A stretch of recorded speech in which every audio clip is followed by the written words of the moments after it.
Hey, what's going on, everybody? My name is Neb, and welcome to another 9.2 PTR test video.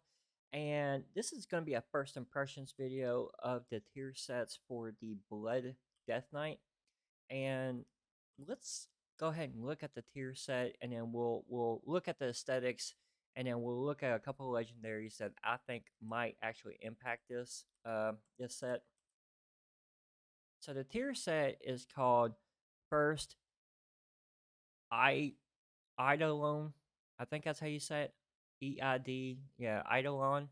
Um, but the two set is Heart Strike increases your strength by 1% and the duration of Dancing Rune Weapon by 0.5 seconds, persisting for 10 seconds after Dancing Rune Weapon ends. So you're going to get a stat stick pretty much after Dancing Rune Weapon ends. Now I'm going to go at this tank dummy real fast, and I want you to pay attention to this this icon right here, and you're gonna see it go from the initial cast of like 10 seconds, and you're gonna see it go up, and that's Dancing Rune Weapon. So let's go ahead and pop it, and then you see it.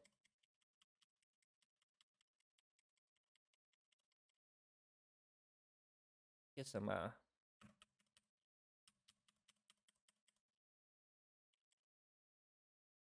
more runic power going.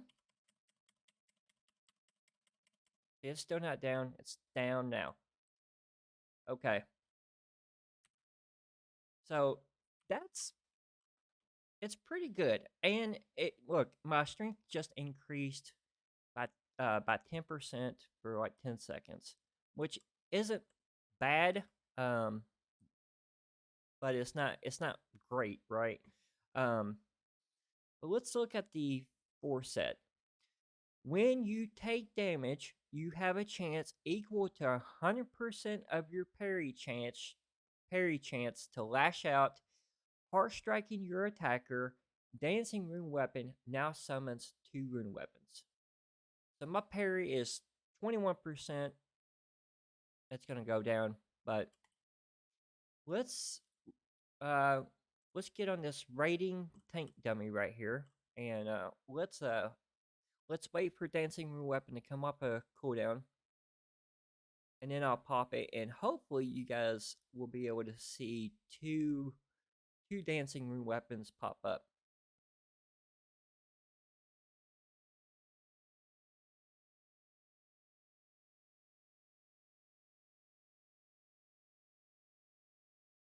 Actually, I might, yeah, I can use this one over here. No one's over there.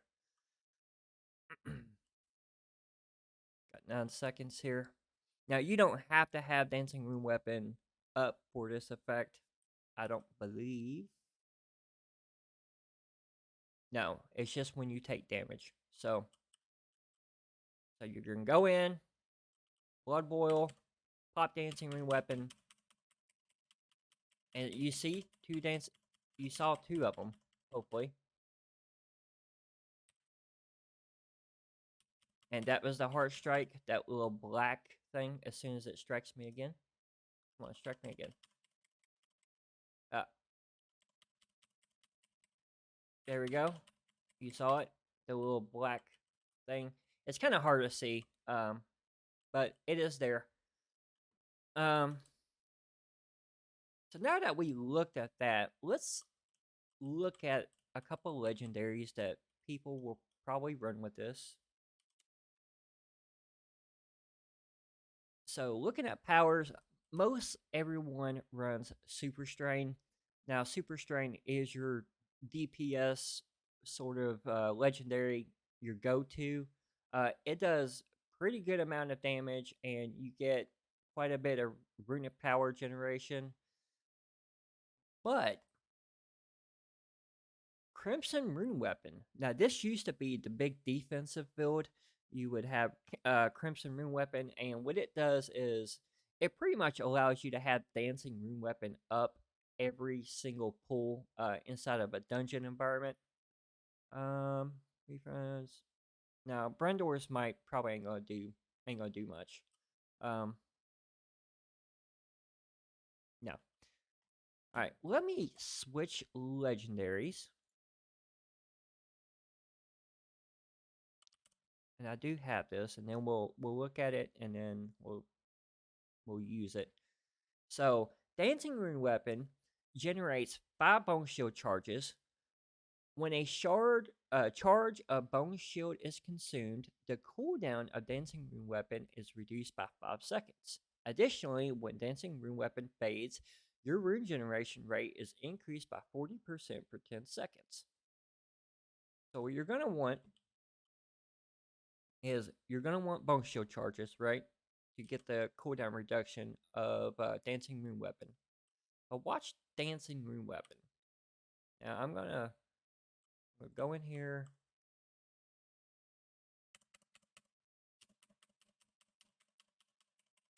We're going to use it. And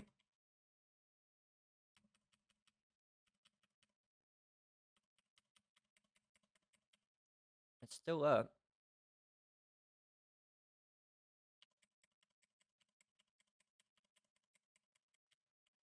I mean, it's still going. Look at 2 seconds. One more. No. And I got, look at that. Strength is increased by 16% during this. Now, better heal myself a little bit. And we don't want to overcap here. But watch, when every time I get hit, look at Dancing Rune Weapon.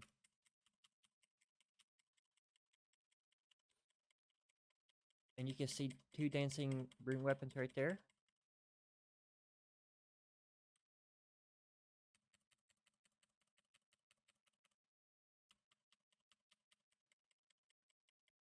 Look at, we might be able to keep it at 5 the whole entire time.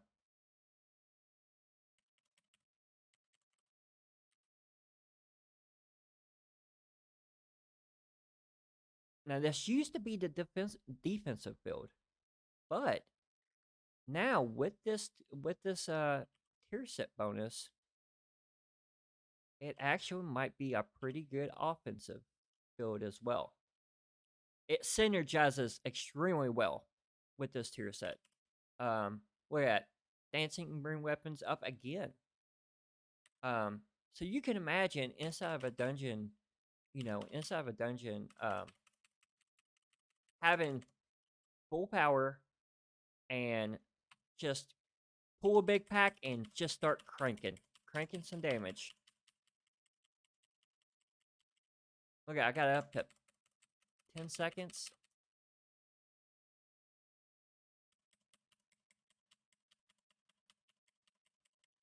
I mean, we're still going.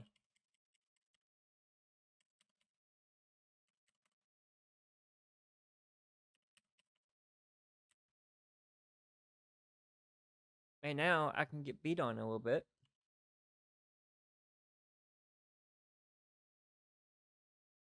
Which in a dungeon environment, you're going to get beat on. This thing doesn't hit me that often.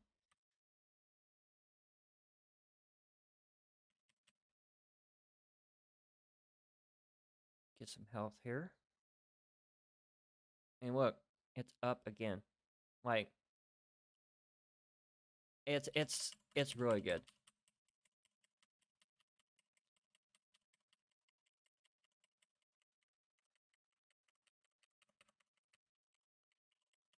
Now, one of the problems with the Blood Death Knight is their damage.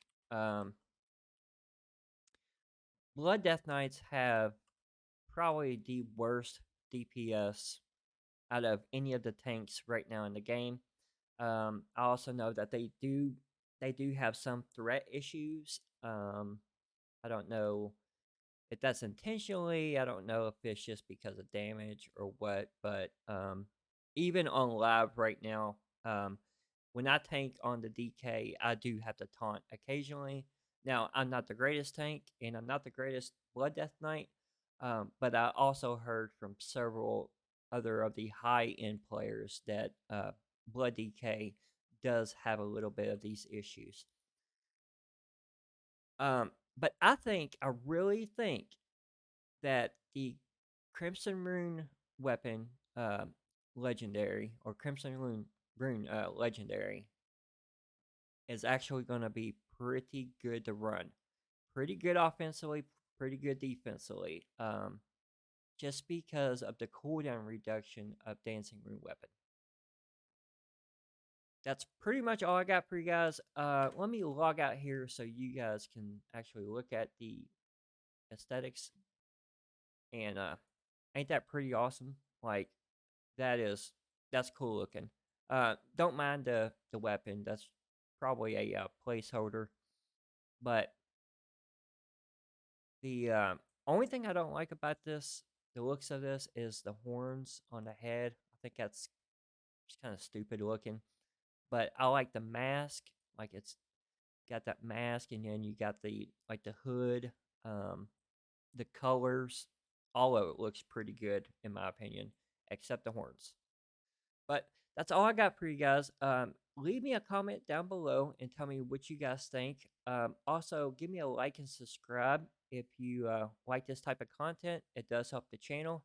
And until next time, you guys take care, be safe, and peace.